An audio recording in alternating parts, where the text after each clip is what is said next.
Guys, dito ako ngayon sa isa sa susurvey natin, pero dahil kondo to, nasa lobby tayo, sa lobby ako. Kaya pakita ko lang yung system ng aircon dito sa lobby nila. Ayun guys, mga diffuser siya. Ayan o.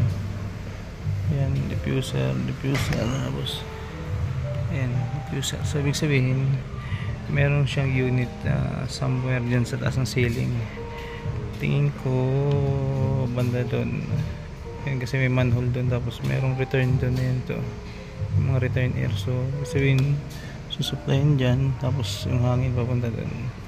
So yan, yung sistema dyan dito sa lobby nila. So wala kang makikita ng aircon unit dito.